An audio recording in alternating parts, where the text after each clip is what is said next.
Well, walking, if you don't actually put a lot of effort into it, it really doesn't much of an exercise.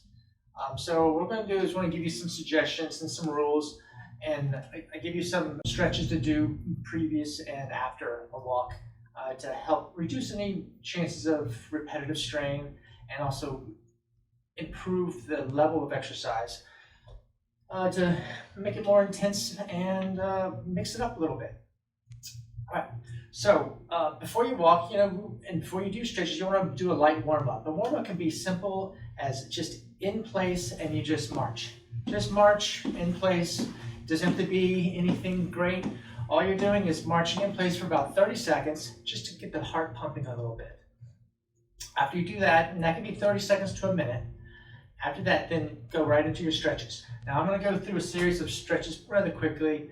You can pick and choose the ones that you like. I recommend all of these. It doesn't take long, but you can go through it quickly and you hit all the major muscle groups in the lower extremities. Okay. So I like starting with a gorilla hang. All you do is you bend your knees a little bit and you just kind of fall forward. You just let everything hang, and the knees can be bent a little or a lot, depending on the level of hamstring flexibility. So my knees are bent a little, I just hang, so I feel a little bit right back here, maybe a little bit in my back, and that's it. I just hang. All these stretches can be anywhere from 10 to 15 seconds long, okay? So it moves pretty rapidly. So we start with the gorilla hang, 10 to 15 seconds, okay? Come back up, and I'm gonna step right into a high or a low lunge, depending on what you wanna do. So high lunge is just I step forward with one foot, and it's a nice big step, nice wide step too. So I'm like this. If you're like this, it's going to be a balance issue.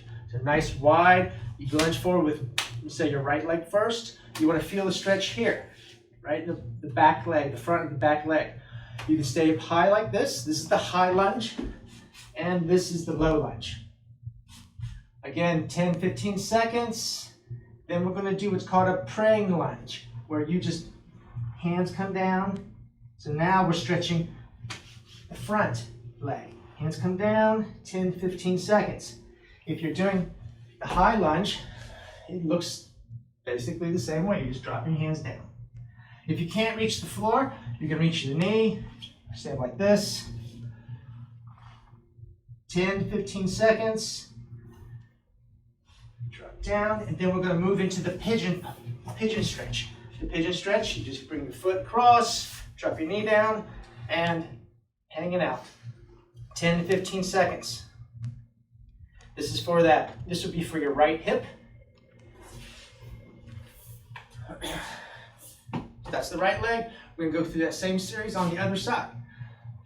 Starting with your gorilla hang for 10 seconds. Coming up. Big lunge.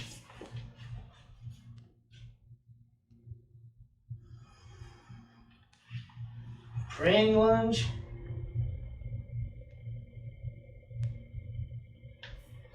And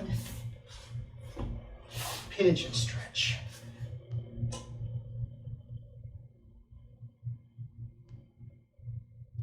Good.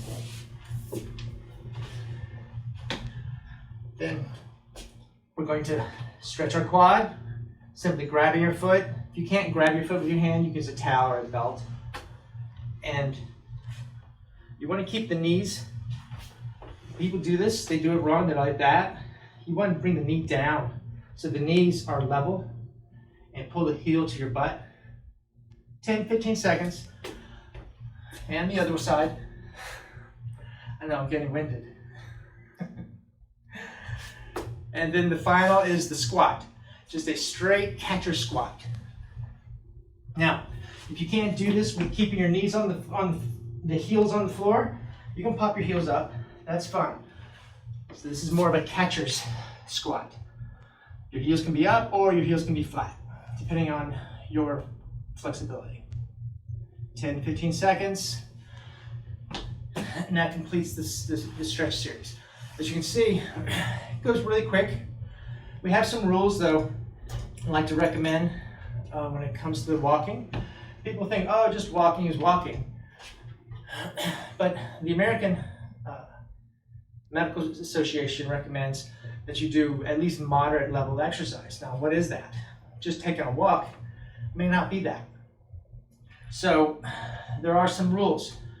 One, you want to avoid pain. So if you're walking, you're having sharp pain, there's something wrong, and you probably don't need to do that because you don't want to exacerbate a problem that's developing. To use your entire body when you're walking.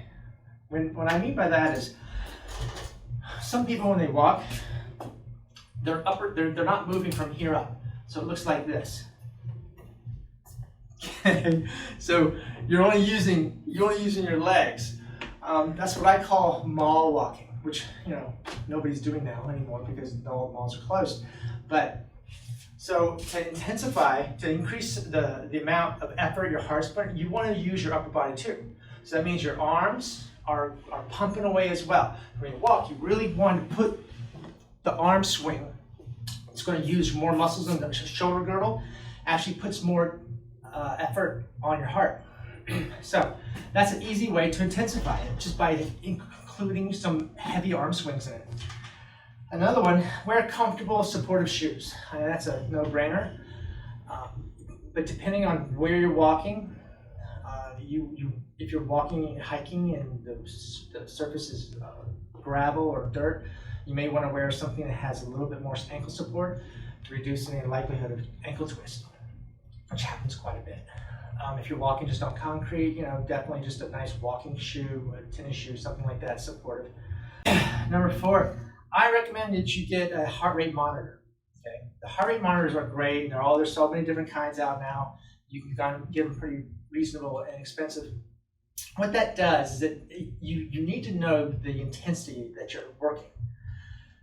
Like I said, the American Medical Association recommends 50% of moderate exercise, which is about 50% of your max heart rate, and trying to do about 150 minutes a week of that. That doesn't sound not too bad, but what is 50% of your max heart rate? So if you don't have a heart rate monitor, you really are kind of exercising in the blind. And if you're putting that time and effort into it, you might as well do it right. How do you figure out your heart rate? We're going to include on the site a little formula so you can refer to that and figure out what you want to be able to do and the level of intensity you choose to do. Okay. We also recommend throwing in some drills as you're walking. Okay? So after you do the stretches, you're off from walking. Walking, to me, can get a little boring. So I throw some interval drills throughout the walk. So let's say you're walking 20, 30 minutes. You don't have to do these drills the whole time, but every so often, after a few minutes of walking, you can throw in these drills which will actually increase the level, kind of level up your walking intensity. And there's lots of ways to do this. One of the easiest ways is just walk faster. Okay, when you're walking, you want to actually really feel your heel hit the ground and pull yourself through space. Okay, so you have your body weight, and now you're really activating your glutes and your leg muscles to pull you faster. So you're walking with intention, like you're trying to get somewhere as quickly as you can. Another way is use the bigger arm swings. So we talked about just moving your arms, but really swinging your arms with bigger effort and longer strides. That's an exaggerated walk. Trying that. And all these drills, I recommend you just do these drills for about 10 to 15 seconds, and that's enough. And you don't have to just do one, you can do several of them. So usually I will do 2 or 3 in a row. So for 10, 15 seconds, I'll choose 2 or 3 of these and then continue with just my normal walking. Is what we call butt kickers. Okay, a butt kicker is just as you're walking, you're snapping your foot back and popping your heel up against your butt. And you just that as you're walking. Now it slows your walking down a little bit, but it's emphasizing different muscle groups. Another drill you can include is the squat sidestepping. So just holding the squat and you sidestep. 10 seconds one way, turn around and continue and 10 seconds on the other side.